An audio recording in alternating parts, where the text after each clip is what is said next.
Funding for the Hinckley Report is made possible in part by the Cleone Peterson Eccles Endowment Fund. Tonight, on the Hinckley Report, state leaders kick off the general legislative session with a bang, with over 1,000 bills already on the docket. Local leaders continue to grapple with the latest COVID surge as the legislature asserts control over mask mandates. And Governor Cox gives his State of the State outlining his top priorities.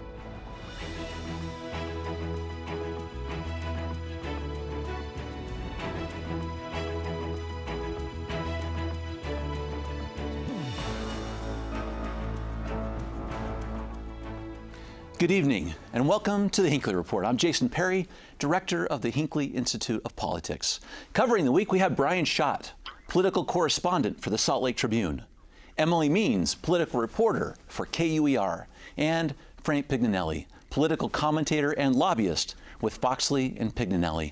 Thank you so much for being with us. The first week of the legislative session, and so much has happened. I want to get to the first big thing that they addressed starting on Tuesday. And Frank, let's start with you, some context. The question is whether or not the legislature would get after masks. We have some places that have a mask mandate into effect. We saw it in Salt Lake County in particular, but they went at that one immediately. Senate Joint Resolution 3. Give us some context for that and what that resolution did. Well, what that resolution did is it was to overturn the mask mandate that Salt Lake County had imposed and been supported by the mayor and by one vote of the Salt Lake County Council. And the minute that happened, those of us watching said we knew the legislature was going to deal with it. And of course they did. That the Senate immediately passed a resolution on the first day and sent it over to the House. So we could talk about what happened after that. But that everyone is watching that, they're concerned about that on both sides of the issue. And this is a true, there's never been a true indicator of the legislative process. We have a true representative democracy. What's happening in the legislature is a reflection of what's happening out on the streets. People are on either side of this issue, and that's what's happening. They're hearing from their constituents on both sides, but there's a couple dynamics going on. Number one, they're as Brian will point out, and others have pointed out, they're getting emails 3-to-1 saying, please remove the mask mandate. And as anyone who's engaged in discussions with masks, I think we all have, you've got people on the other side of this. But the other thing that people forget is that this is an election year, and you've got people with extreme positions on either side, and if you're a Republican, you're facing a convention or delegate discussion in a couple months, and they know that, and they're responding to that. So it's easy to throw things at the legislature, but if you look at a political sense, they're responding to what they're hearing, and that's what really makes a great representative democracy. Now, you may not like what's happening there, but they are feeling the pressure from their constituents. I want to get to that pressure point on the House in just a second with you, Brian, but Emily, maybe talk about this for a second. It started in the Senate, stalled, it hasn't got through the House yet, but what do you make of the fact that the legislature's taken this on, and this doesn't even require the governor to weigh in or anyone else? Exactly. Wow, this was shocking. It was a doozy of even just the first day of the legislature. What the Senate has done is bypass the typical legislative process. You know, things typically go to a committee where they can be thoroughly vetted, and then the public can give input, right? And the Senate was just like, no, we need to act on this immediately. So I thought that was really quite shocking. And like you mentioned, because this is a joint resolution, the governor doesn't need to approve this. If the House approves this, it's done. Summit County and Salt Lake County's mask mandates will be overturned. And I was really interested to hear Salt Lake County leadership's comments on this. Dr. Angela Dunn, former state epidemiologist, now Salt Lake County's health director, said, wow, I have never seen government move this fast. And unfortunately, in her words, it's in the wrong direction for the health and safety of Salt Lake County residents. Brian, of course, after this vote occurred in the Senate, it got sent to the House, and people were speculating that it may happen right away. They did not take a vote right away. Talk to us about what's happening behind the scenes in the House. Well, the sense that I got is that the members of the House, they were discussing amongst themselves. They wanted to see what the 10 Republicans in Salt Lake County wanted to do with this, because they're the ones who would be facing electoral backlash. Most of them are in really safe seats. There are about 4 of them who are kind of in swingy areas, so they have to look at the political ramifications of this. So the Senate move surprised them because it came so quickly. So they've been trying to figure out what to do. As I reported on Friday morning, the House is going to, or the House is going to discuss this, and we could be having a resolution very, very quickly. But the problem is they're looking at those four members of the House who have a really tough vote, and they feel like they've been put in a no-win situation. Well, it's just such an interesting point. Of course, they picked up a House sponsor over the last couple of days in Candace Perucci. But Frank, will you comment on what Brian just said, too? Because you alluded to it in your opening comment here, too, and you're a former elected official. So put this in context. This is a big vote in the House, and some of these members of the House they are up for election. How do they do this calculus in their minds? How are they deciding how they're going to vote on this if it does happen today? This is one of those rare issues where every single human has an opinion, and they do. They want the mask, they don't want the mask, they're confused by CDC, they want to do this or that. And so when especially if you're a member of the House of Representatives and you are facing election, you could be facing someone from the left or from the right coming at you. That's the calculus. Yeah. And when you see 3-to-1 emails, if you're a Republican, or 3-to-1 on the other side, they say, okay, what do I need to do? How do I address this? And so that's the calculus. I know a lot of them may say that they don't care about re-election, but they don't want to have to face this issue because they know that a big chunk, whatever you do, is not going to like what you have done. So the calculus is, how do I get through this? They also know this, maybe in a couple weeks, this all goes away. Yeah. And it probably goes away for most people. But people on either side are going to remember where you were. That's also part of the calculation, too. Yeah, the mandate may leave, but the vote remains. Go ahead. Yeah, if I could just add one more thing, just to give a little bit more insight on what's going on behind the scenes. What this resolution does is basically strip away counties' ability to respond to the pandemic. And this is something that the legislature said, yes, we want you to do this. We want you as local government to make this decision. Of course, the legislature also gave themselves the ability to overturn that. But another thing that's going on behind the scenes is county officials are kind of, getting together and saying, wow, this is really impeding upon our local control. So it's my understanding there's some conversations going on with the Utah Association of Counties. Yes. And I think, they're a formidable lobbying organization. So I'm sure they're involved in the conversations as well. Great points. Brian, go ahead.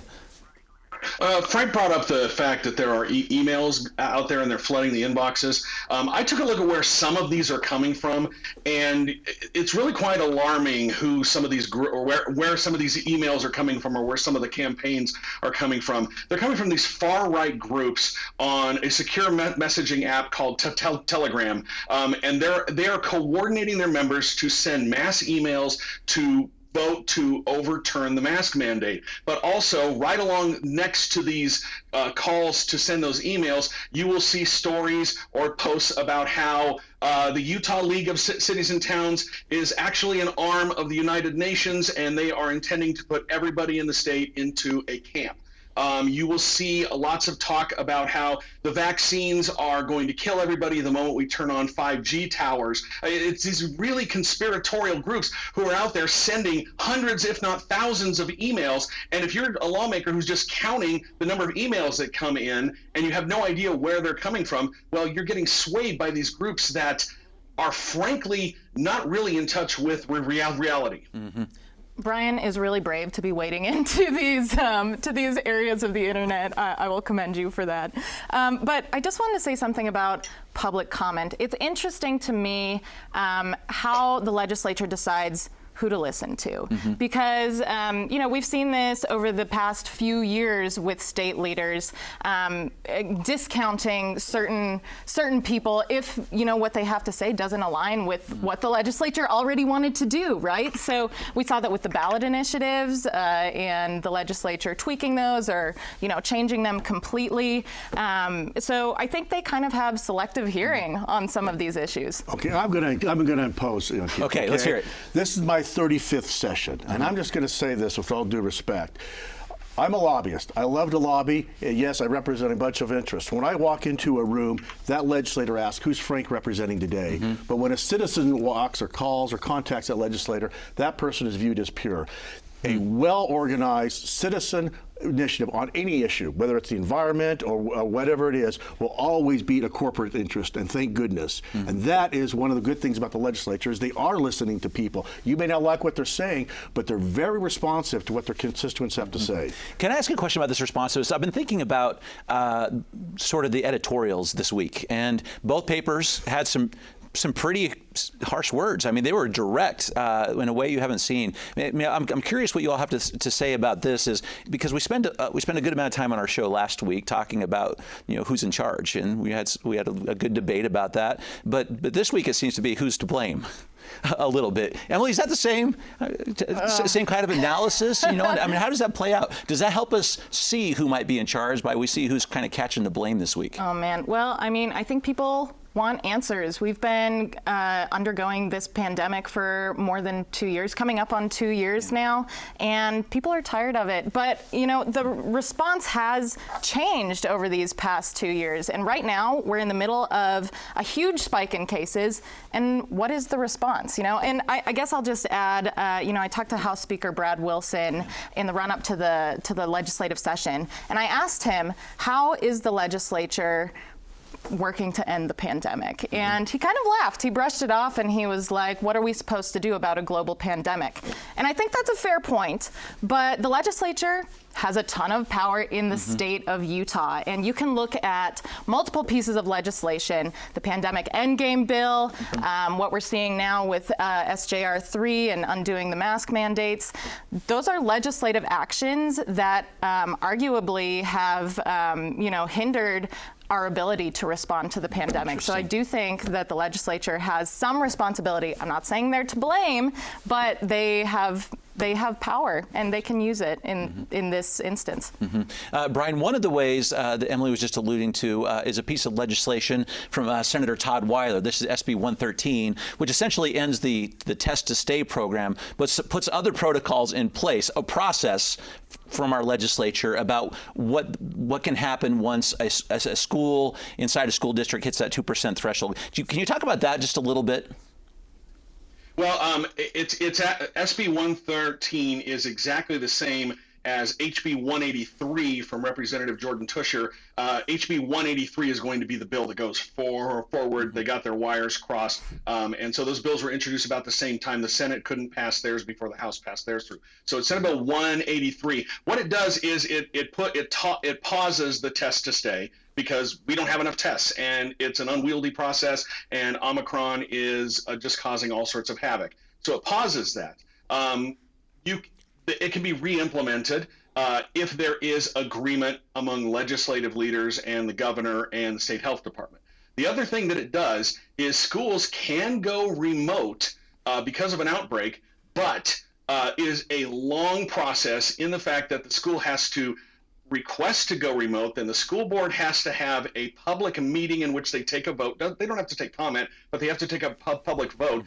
If they get through all of that, then they have to get sign off from not only the state board of the state superintendent, but the governor, the Speaker of the House, and the President of the Senate. So it's a consolidation of what the schools do, or the power of the schools, into the executive and the legislative branch, right? So you've got the Speaker of the House and you've got the President of the Senate, and this is really unprecedented, where they get to decide what happens with local school districts in how they respond to the pandemic. Can they go remote? Well, you have to ask for permission. It's this really arduous process. It's not really the best way if you need to respond quickly to something.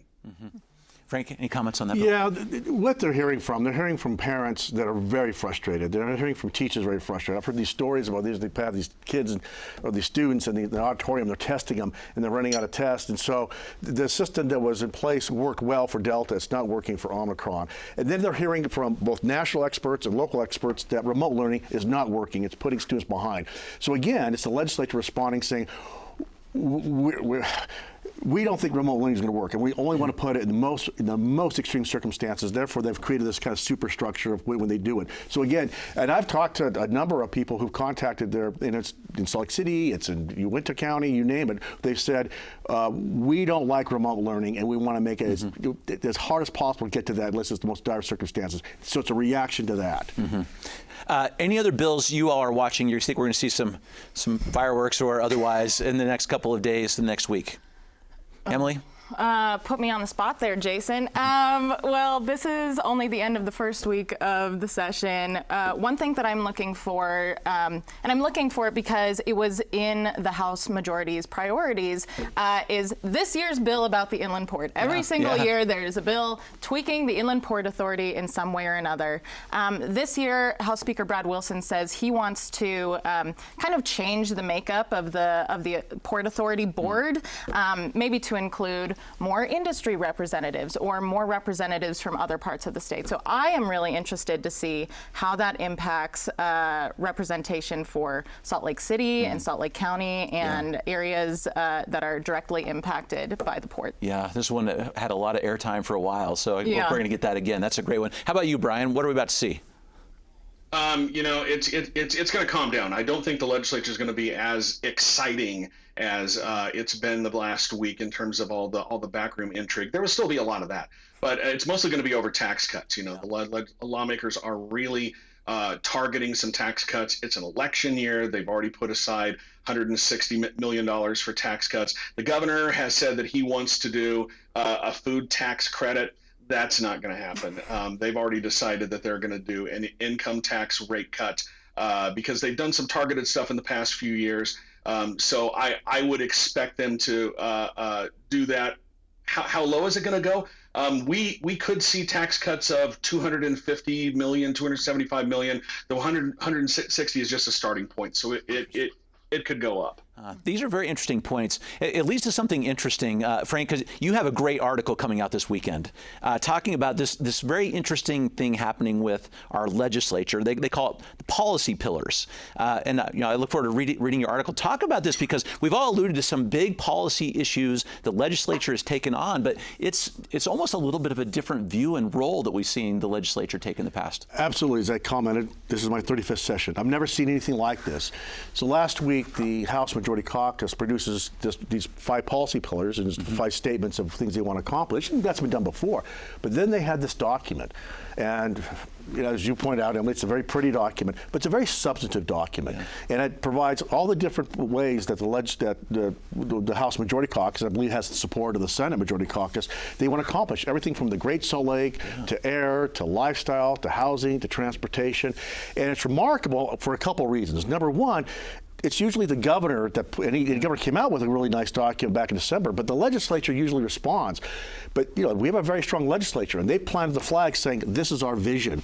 The second thing, and I respect their courage on this, this accountabilities. And this is the thing to watch during the session. They've laid out all these different programs they want to accomplish, and we'll watch and see how they get that, how that is accomplished. The third thing is that it is really.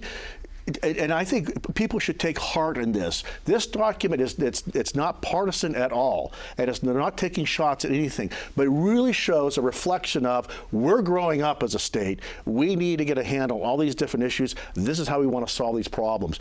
I thought it was refreshing and brilliant. Go ahead, Emily, please. I don't want to rain on your parade, Frank, and I don't want to rain on the House Majority's parade either.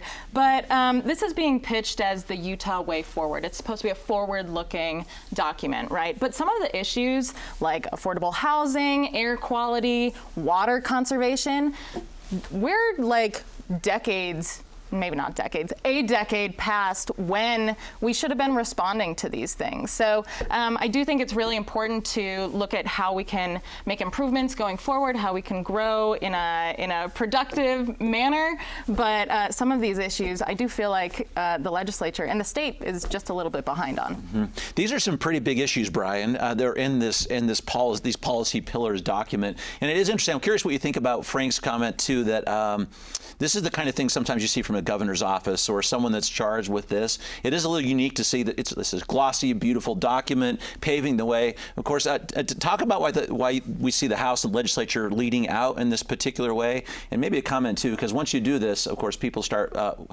trying to ask you how you're doing on them also. Well, here in the state, we're supposed to have 3 equal branches of government, but the legislature sees themselves as number 1 among equals. So I'm not surprised that they are trying to set the agenda.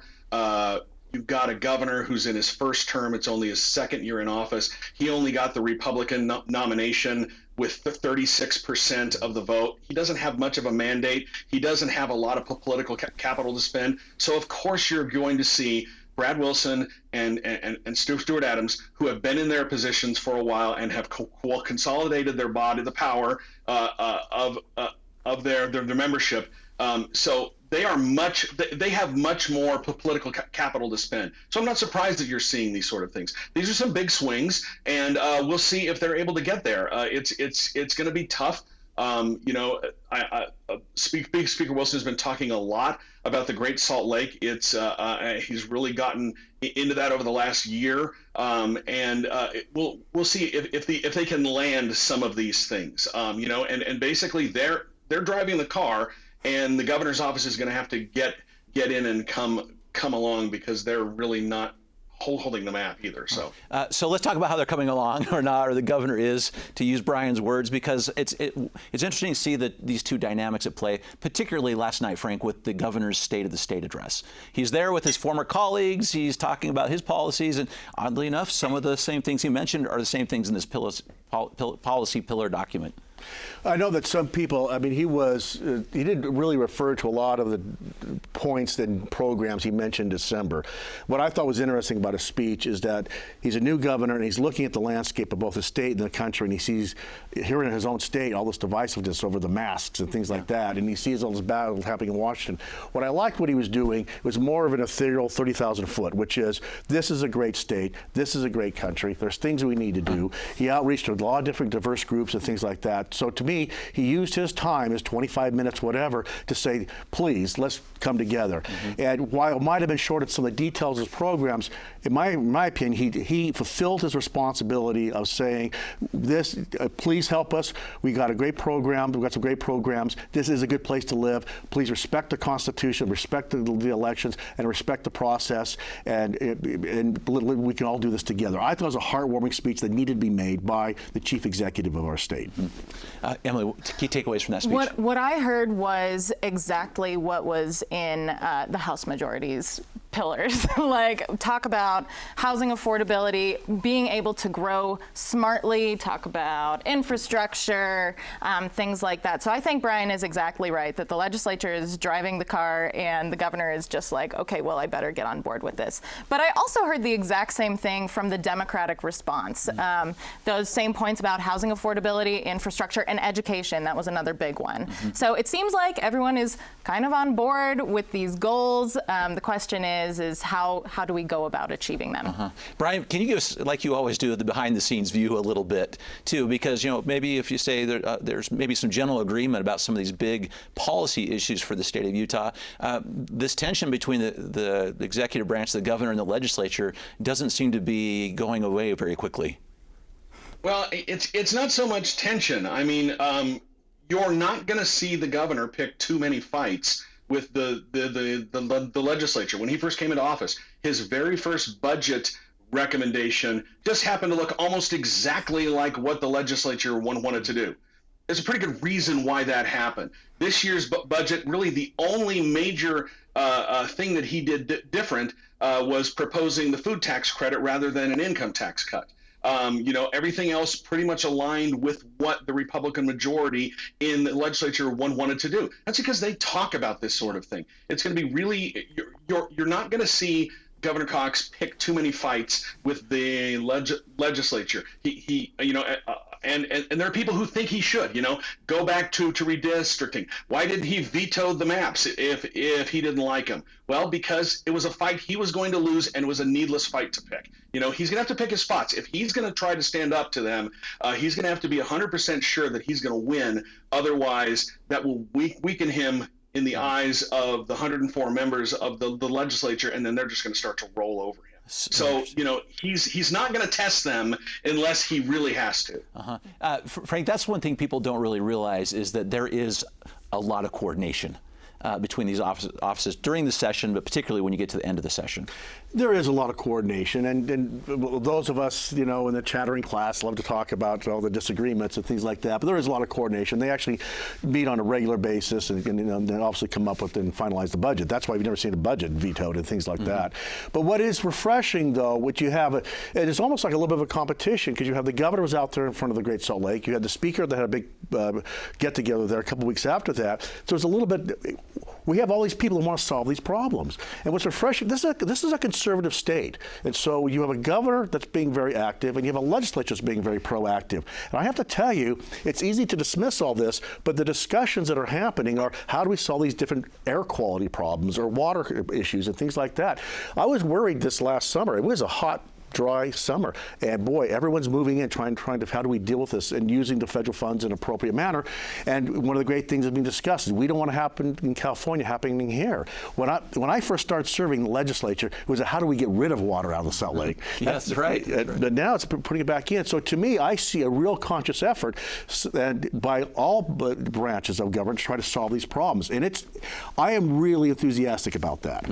Emily, in our last 30 seconds, it's sort of a theme you brought up a little bit too. Some of these big issues, it seems like you have not just all the branches of government sort of rowing together, but we also see the other side of the aisle in the state of Utah, the Democrats in our legislature kind of on board with several of these things, even maybe to the degree is the difference. Right. I was kind of surprised, honestly, with their response to the governor. Not that they agreed with him on things, but that they didn't disagree with him on more things, and that they didn't make more of a statement about how things are going in the state. Because, with a supermajority Republican legislature, there's not a lot Democrats can do. One thing they can do is speak out, be loud, and make a fuss about some things that they see are not going the way they should be. Okay. Thank you for your insights this evening. We've run out of time. This is going to be a very interesting next couple of weeks with our legislature. Thanks for the insights this evening.